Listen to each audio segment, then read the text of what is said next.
Experimente o mistério de Cristo.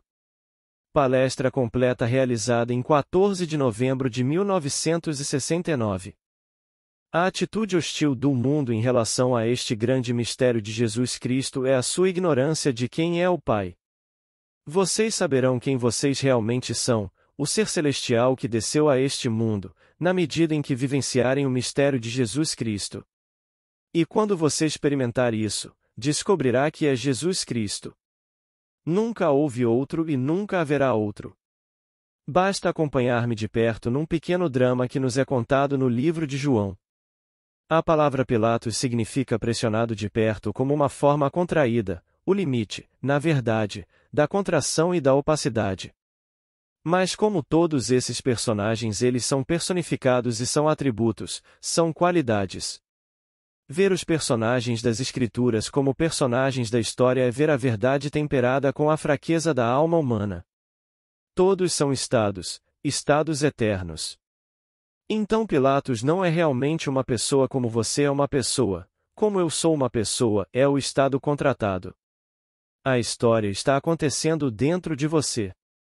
Então Pilatos lhe perguntou: Você é o rei dos judeus? E ele respondeu: Você diz isso por si mesmo ou foram outros que lhe contaram? Você sabe disso por experiência própria ou é boato? Você me faz a pergunta: Sou o rei dos judeus? Agora ele não nega que é. Ele simplesmente faz a pergunta. Mas ele se pergunta se esse estado contraído chegou ao ponto de ser quebrado agora. Deve chegar ao ponto onde a casca vai quebrar e então saberá por si mesmo. E então ele disse: Então você é um rei? Ele disse: Você diz que eu sou. Pois ele havia dito: Para isso nasci e para isso vim ao mundo, para dar testemunho da verdade. E então a forma contratada fez a pergunta: O que é a verdade? Com base neste nível, é verdade que o jarro está aqui, que o copo está aqui, que você está aqui, que eu estou aqui, mas ele não está falando desta verdade. A verdade da qual fala o verdadeiro ser que você é o verdadeiro conhecimento de Deus. Ele não está falando de nada conhecido no mundo da ciência. Hoje estamos a caminho da Lua pela segunda vez, mas essa não é a história da Bíblia. Ele está falando do ser que criou a Lua, que criou os céus e que sustenta os céus. E ele está tentando dizer a todos os seres do mundo que o ser que fez isso você é, mas você esqueceu. Você desceu até esse limite de contração, esse limite de opacidade. E então, você sabe disso agora quando faz a pergunta por sua própria vontade ou foi dito por outra pessoa? Alguém te contou sobre mim? Pois bem, você realmente não sabe disso, você tem que saber por ter experimentado isso. Assim, na medida em que o homem experimenta o mistério de Cristo, ele compreende Cristo. Quer você se chame de Papa, de ministro comum ou de leigo, isso não significa nada. Você poderia ser alguém lavando o chão esta noite e saberá por experiência própria quem realmente é. Eles saberão que são Jesus Cristo por terem experimentado Jesus Cristo. Agora voltemos ao poeta Browning. Ele disse: A verdade está dentro de nós, não surge de coisas externas, não importa o que você acredite. Existe um centro mais íntimo em todos nós, onde a verdade habita em plenitude.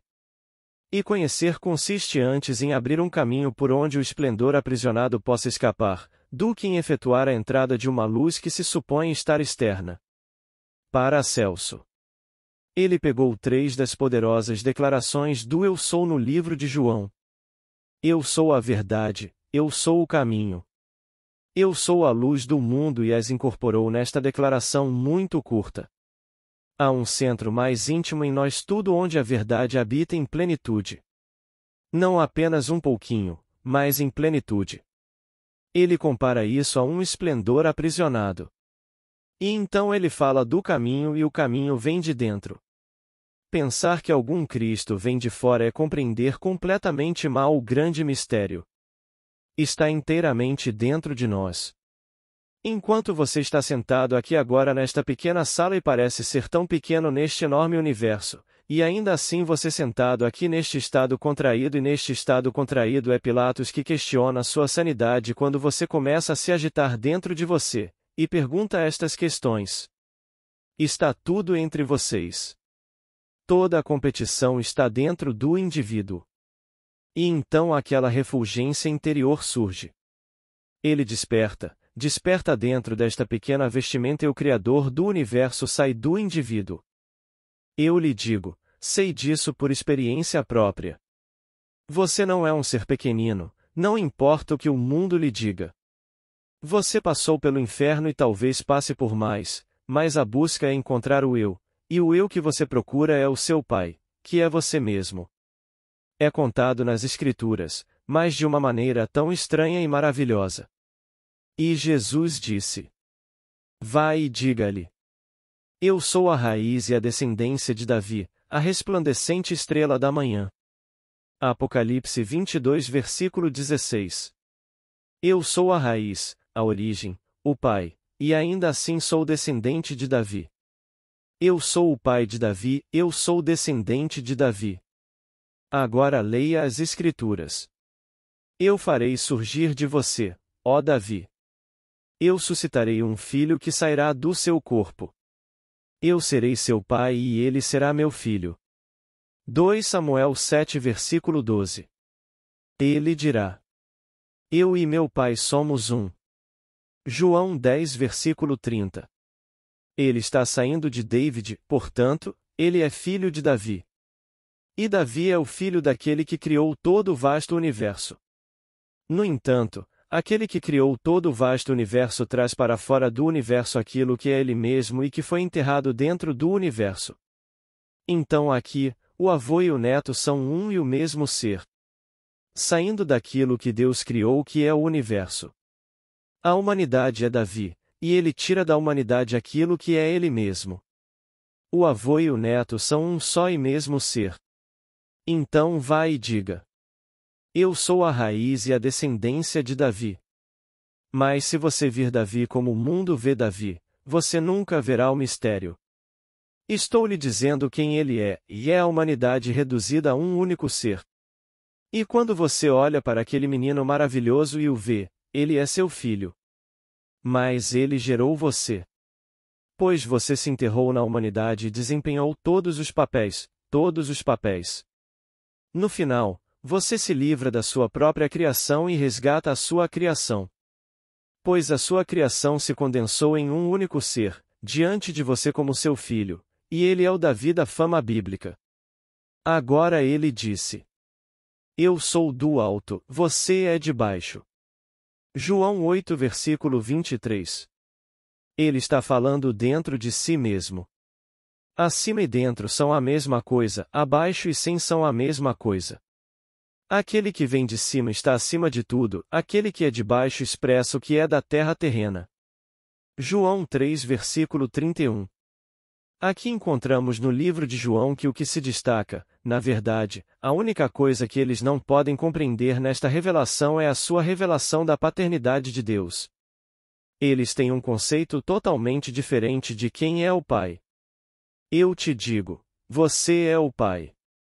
Talvez você não consiga pagar o aluguel nem esta noite, talvez o armário esteja vazio, talvez você esteja endividado. E você criou o universo e sustenta o universo. O ser que você vai descobrir que realmente é o Criador do universo. E não existe outro Deus.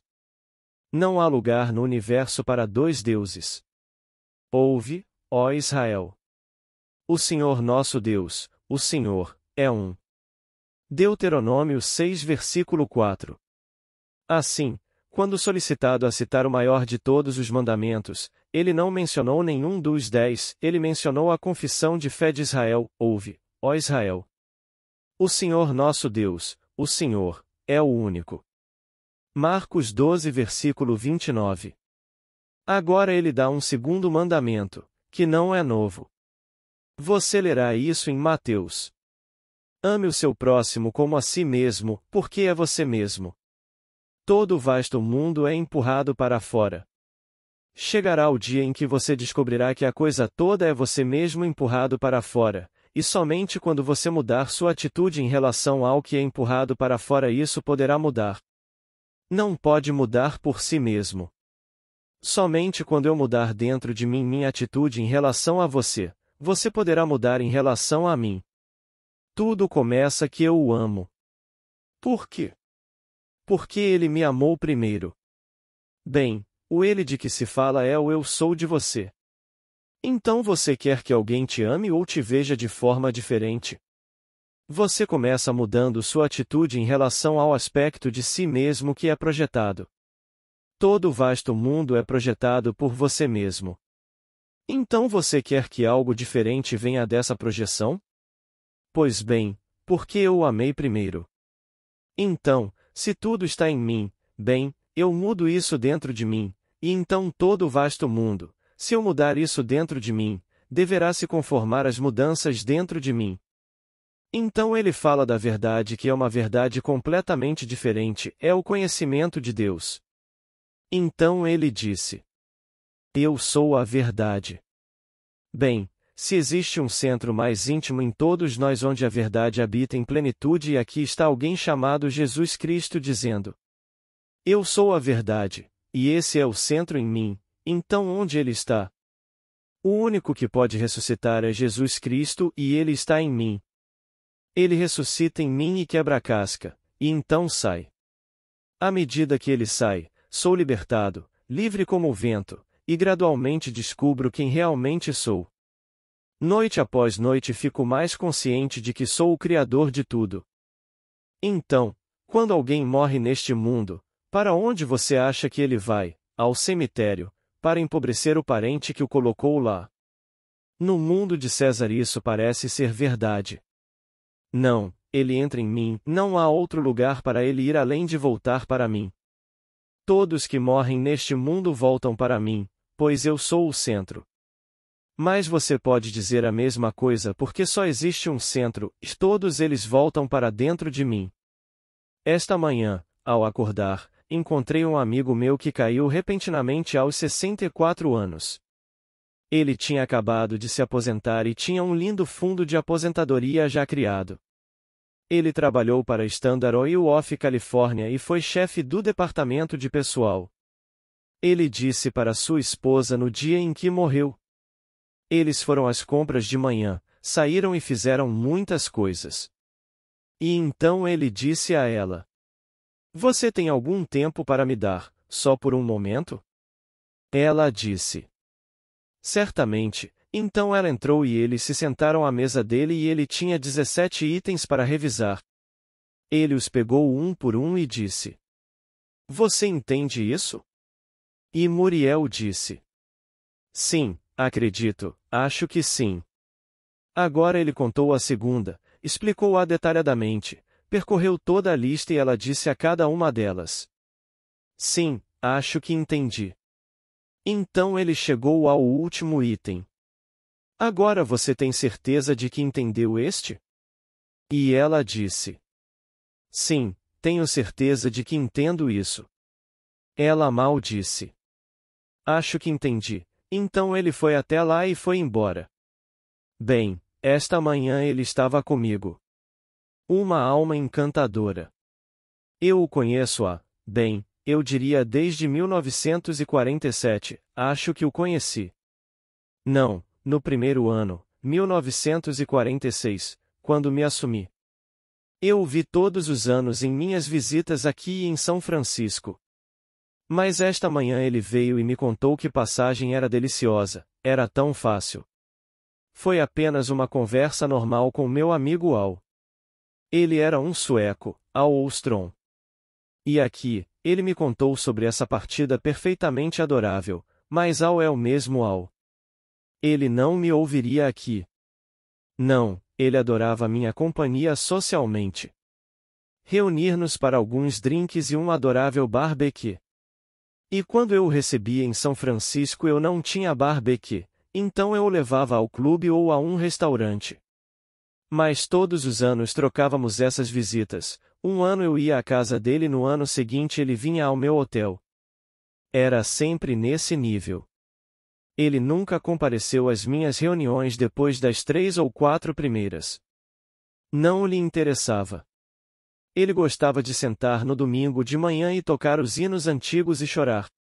Simplesmente chorar tocando todos os lindos hinos antigos, e isso o satisfazia. Mas ouvir essa revelação simplesmente não fazia nenhum sentido para ele. Então conheci-o ao que conhecia aqui e ele não mudou nem um pouco. Ele é o mesmo Alameda e ele está em mim. Onde mais eu o teria encontrado esta manhã? Eu estava voltando do fundo da minha alma. Tendo contado a história para aqueles em níveis mais elevados do meu ser que podiam ouvi-la com compreensão, e passando por aqui está Al.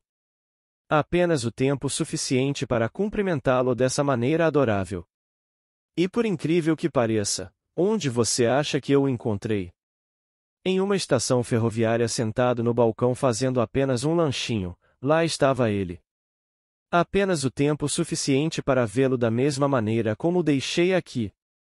Isso era tudo o que ele queria de mim, que me acompanhasse num pequeno lanche ou num grande lanche, mas simplesmente numa refeição física.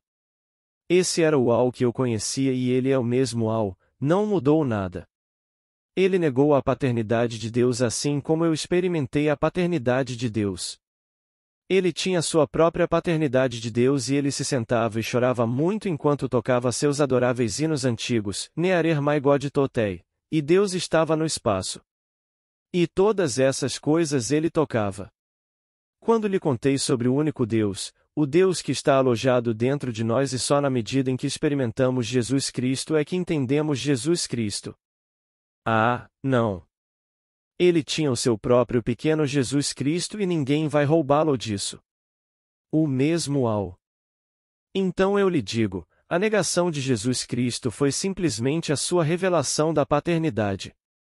Eles não podiam aceitar nem por um momento o que ele lhes dizia sobre o Pai. Então, quando ele disse: Eu vou para meu Pai e vosso Pai, para meu Deus e vosso Deus. E eu e meu Pai somos um. João 17 versículo 20, João 10 versículo 30, portanto, eu e seu Pai somos um, e portanto você e eu somos um, eles não poderiam acreditar nisso. Isso foi demais, então eles o rejeitaram.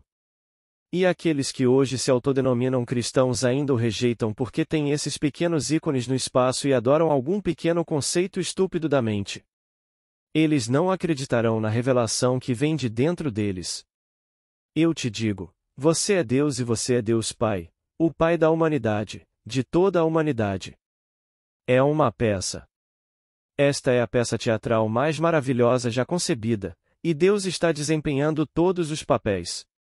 Quando Ele desempenha todos os papéis, o mesmo Deus que agora está respirando em você, quando Ele desempenha todos eles em você, Ele quebra a casca.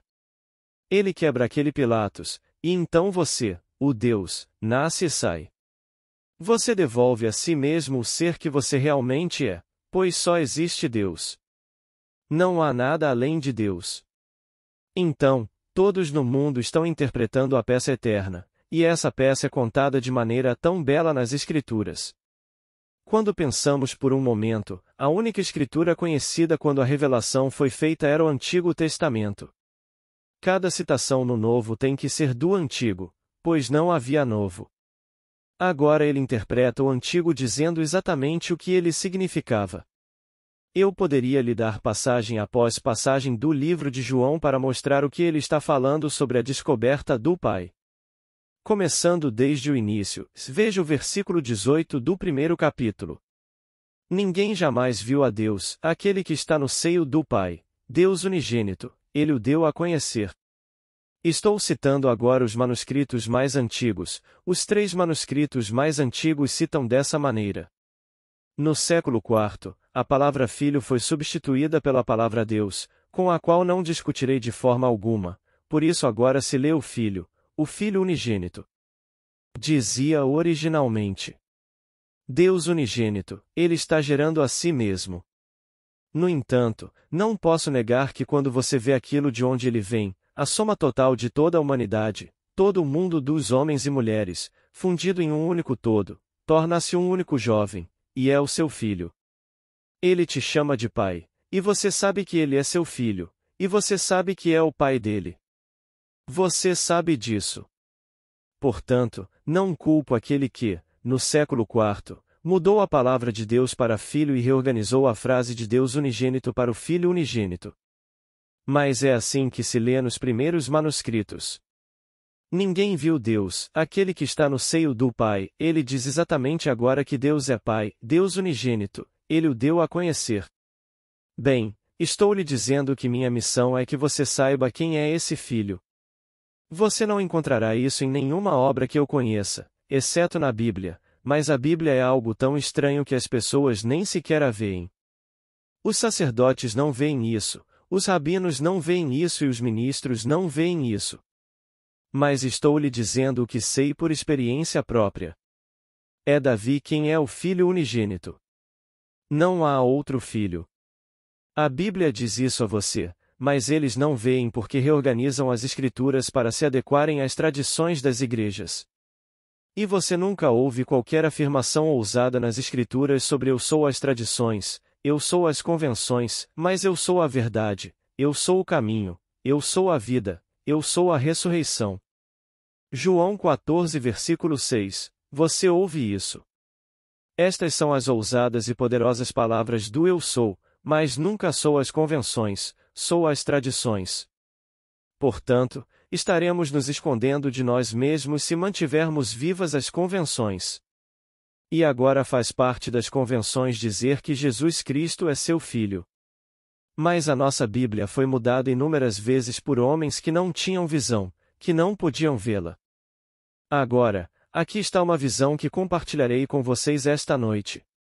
Minha amiga não está aqui, mas ela me deu a carta na última palestra.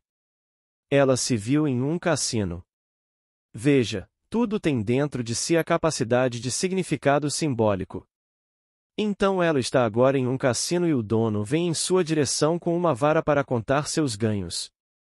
Em vez de contar o que você faria em qualquer cassino, digamos, as pequenas fichas que você tem, é um longo pão francês, fatiado, mas ainda assim mantido unido porque não passou direito. Foi cortado ao meio, mas não completamente em todo o pão. Então é um longo pão francês. Então ele vem com seu bastão e simplesmente toca, enquanto ele bate em uma fatia, ela diz $50 e ele repete $50. Ela repete novamente e então diz $100. $100. Tudo o que ela dizia ele tinha que repetir e ele ficava cada vez mais roxo, explosivo e irritado porque ela ligava para o número e ele tinha que repetir o que ela dizia. E era mais uma fatia do pão. Ela gostou.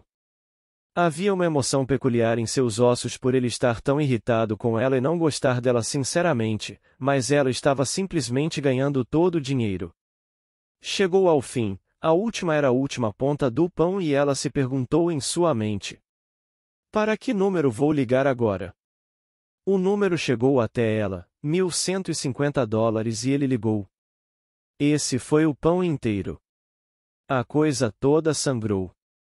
O pão sangrou. Escorria como um pedaço raro de rosbife quando cortado e todo o pão se transformava em sangue, mas ainda assim era pão. E o tom numérico é 7. Perfeição espiritual 1150.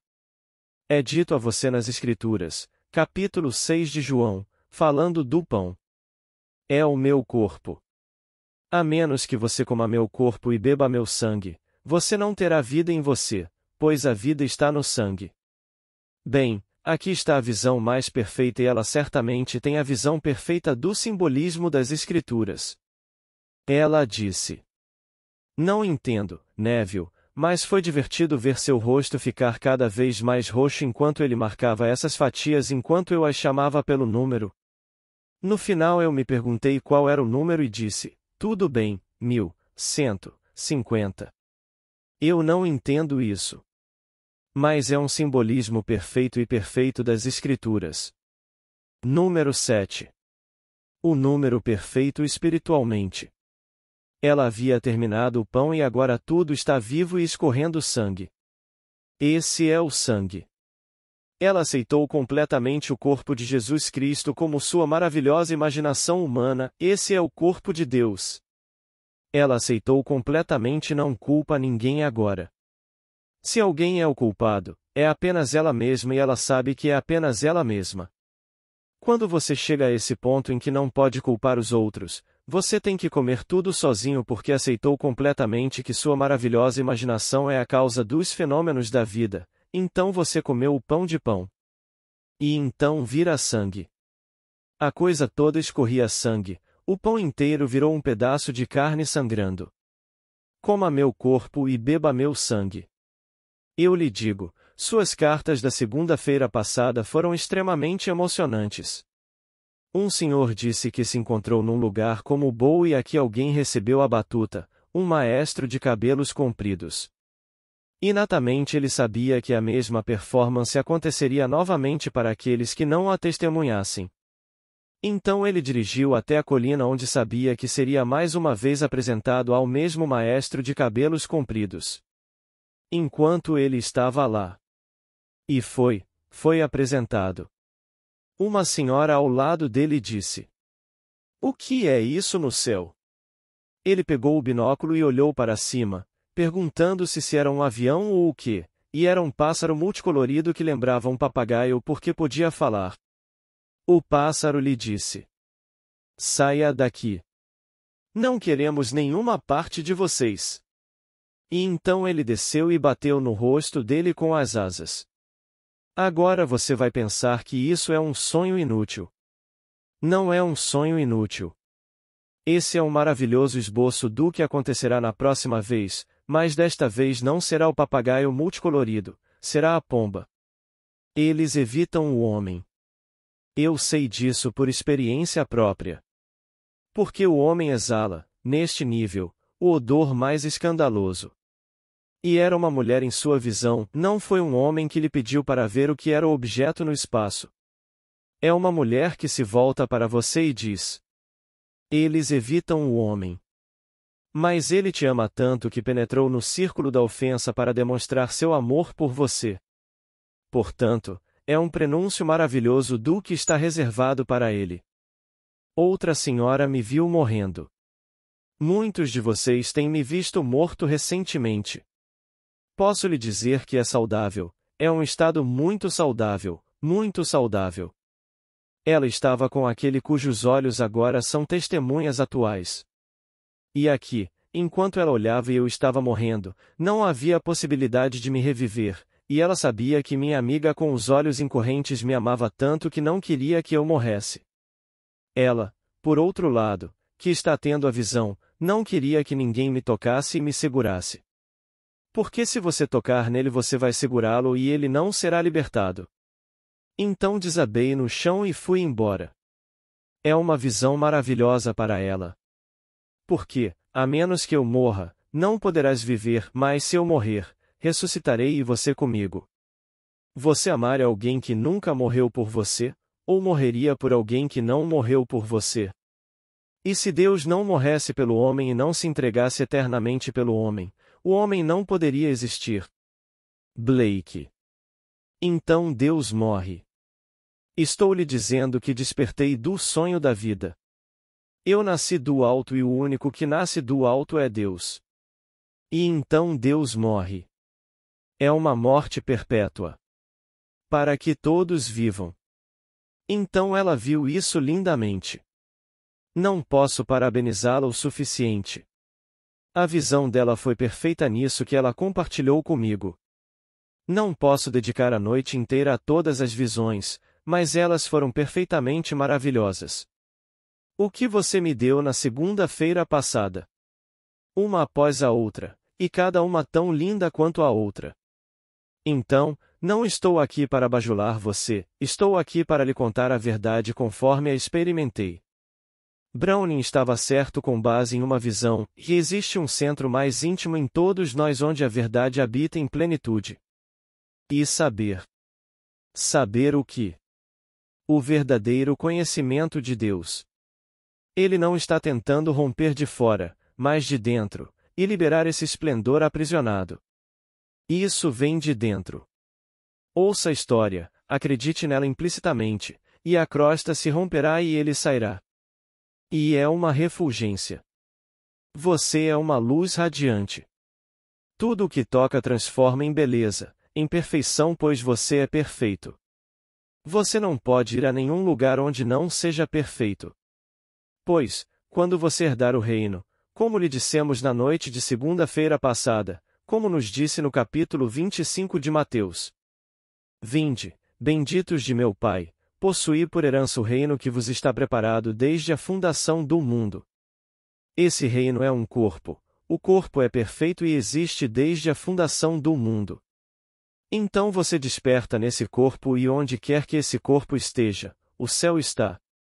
Esse é o reino.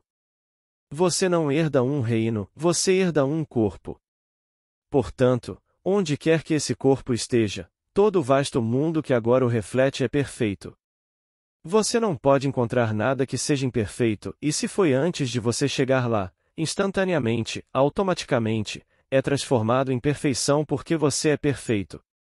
Isso é o que está reservado para você. Venha, bendito de meu Pai, entre e herde o reino que está preparado para você desde a fundação do mundo. Então, quando este corpo despertar, não posso lhe contar a beleza, não posso descrevê-la para você. Como ele disse no capítulo 5 de João: Ninguém. Falando agora ao que está abaixo, ninguém ouviu a sua voz, ninguém jamais viu a sua forma, mas eu te conheço, ó Senhor. Ele está falando sobre ele às pessoas ao seu redor. Você não ouviu a voz, você não viu sua forma, mas eu te conheço, ó Senhor. O mundo não te conheceu, ó Pai, mas eu te conheço. E agora ele se volta para alguns, um remanescente. Ele está falando agora aos seus discípulos. Ele disse: E eles sabem que tu me enviaste. Ele encontrou alguns que realmente acreditam em sua história e eles vão divulgá-la e continuarão a divulgá-la. Eles ouvirão primeiro por boato, eventualmente, eles saberão disso por experiência própria. Então esta é a verdade da qual ele falou, e é o verdadeiro conhecimento de Deus. Qualquer um que fale de algum Deus fora de você, desvie os ouvidos, desvie dele a sua atenção.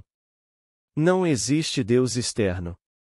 Você vê este fabuloso mundo externo, mas não existe nenhum Deus externo. Quem sustenta tudo está dentro de você e foi Ele quem criou. É quase, bem, o mundo chama de blasfêmia dizer isso. Deixe-os chamá-lo pelo nome que desejarem. Eu lhe digo que é verdade. Chegará o dia em que você quebrará a casca e aquele que agora é o esplendor aprisionado dentro de você sairá e a memória retornará e você saberá tudo o que sabia antes que o mundo existisse. Ao descer a este mundo e assumir as limitações da carne, você agora se expandirá além do que era antes de descer ao mundo.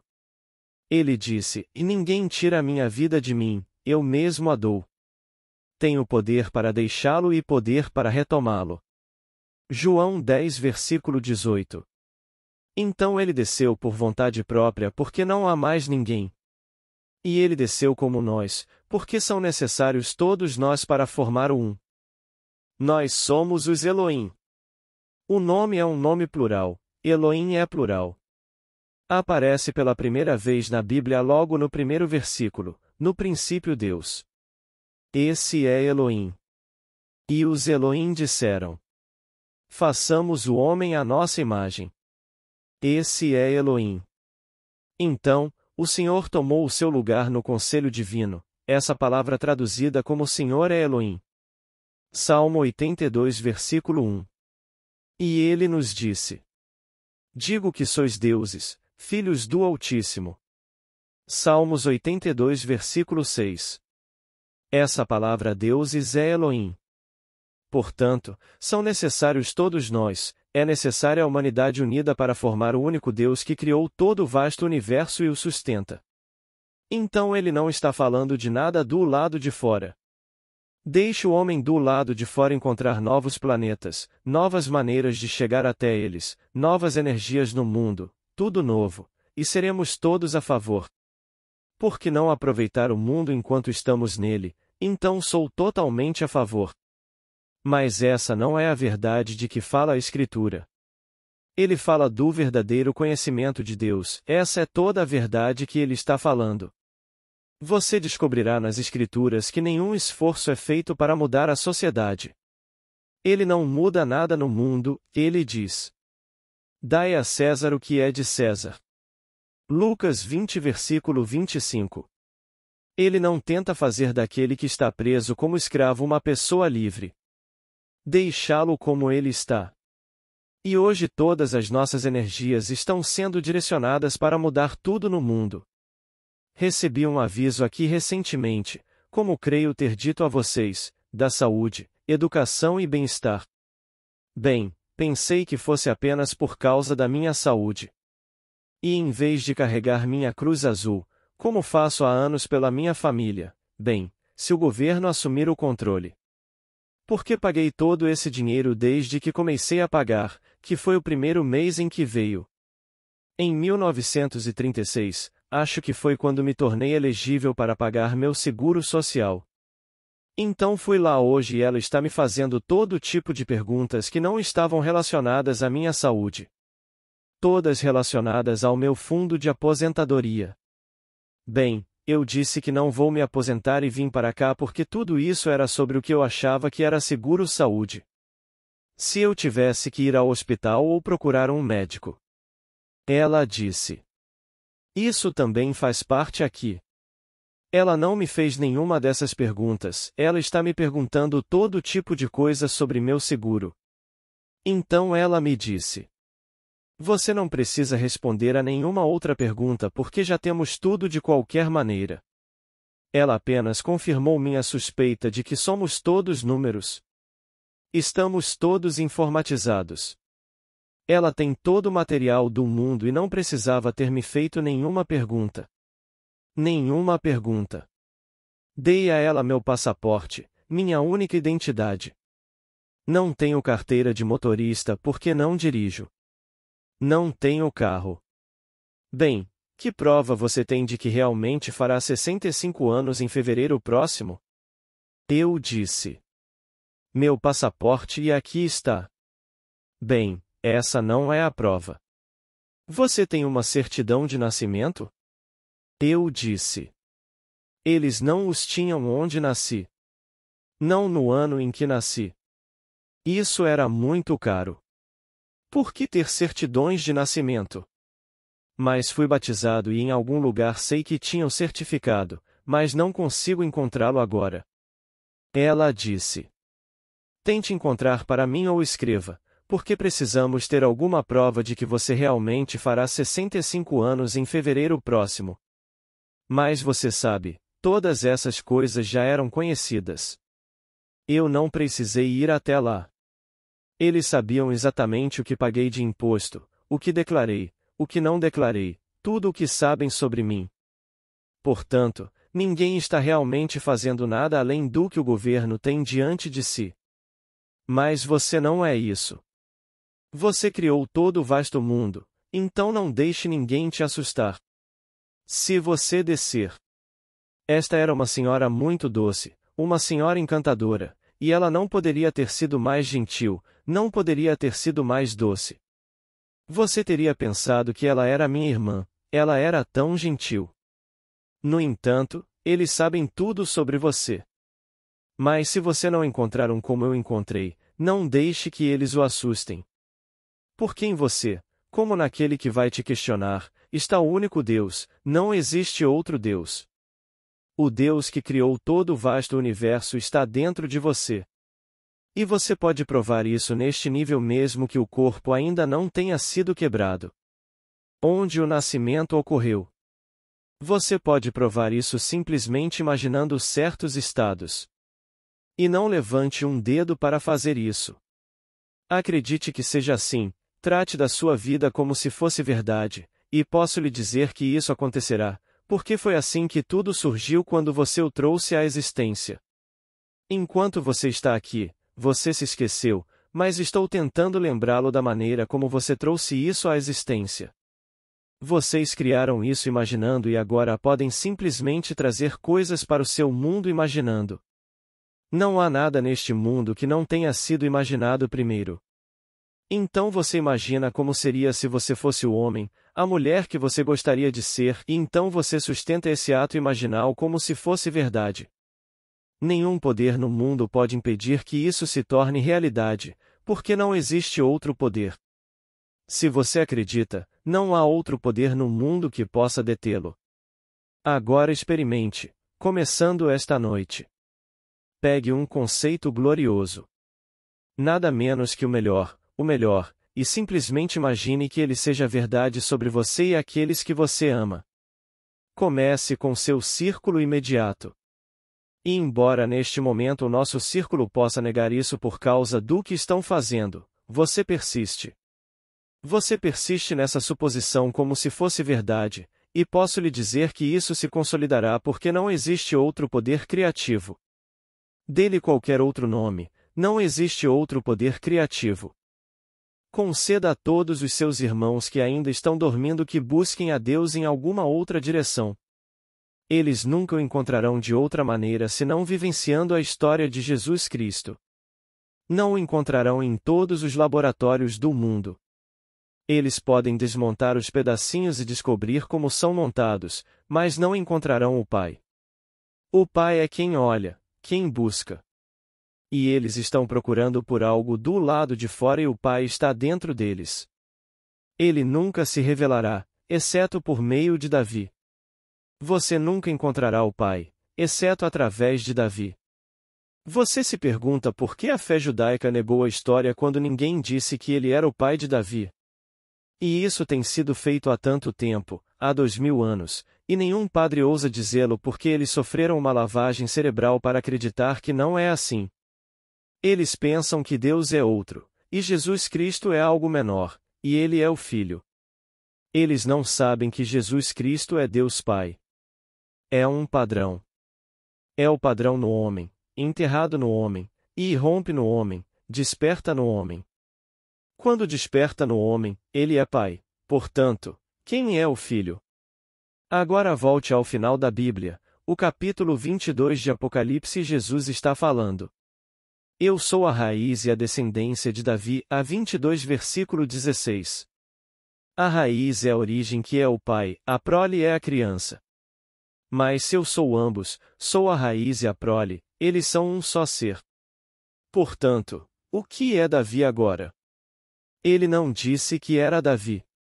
Ele disse: Eu sou a raiz e a descendência de Davi. Bem, agora ele usou Davi. Então, se a raiz e a descendência são a mesma coisa, então quem é Davi? Ele diz a você a descendência de Davi, então Davi é pai. Mas a raiz é o pai de Davi, e ele é a raiz, então ele é o pai de Davi. No entanto, o pai de David é um com o filho de Davi. Então aqui, o avô e o neto são um só ser. Portanto, quem é Davi? Bem, Davi é filho dele. Ele é um com seu neto. O filho é David, que é a humanidade totalmente fundida num só ser e personificada como um único jovem, a juventude eterna. Bem, é isso que vim dar ao mundo. Nunca li isso em um livro, nunca ouvi isso da boca de nenhuma outra pessoa, mas experimentei isso. E então eu lhe digo o que sei por experiência própria, não estou teorizando. Todo o vasto mundo poderia levantar-se em oposição, não faria diferença para mim. Eu diria a eles, como Pedro e João disseram ao Sinédrio no dia em que lhes disseram para não falarem mais em nome de Jesus e eles responderam: Se for correto aos olhos de Deus ouvir-vos antes do que a Deus, tu és o juiz, mas não podemos deixar de falar do que vimos e ouvimos. Atos 4 versículo 19. Portanto, não posso deixar de falar do que experimentei e experimentei ser o pai de David. E ao pesquisar a única escritura, que é o Antigo Testamento, encontrei ali a confirmação. Encontrei Davi e ele clamou a mim: Tu és meu pai. Salmo 89 versículo 26. E, Tu és meu filho, hoje eu te gerei. Salmo 2 versículo 7. Então eu encontrei tudo nas Escrituras, e não sabia até que aconteceu comigo naquele dia 6 de dezembro de 1959. Então estou lhe contando isso e sei que aqui nesta audiência há aqueles que acreditam em mim. Eles dizem: Ó Pai justo, o mundo não te conheceu, mas eu te conheci, e estes creem que tu me enviaste. João 17 versículo 25. Agora vamos entrar no silêncio.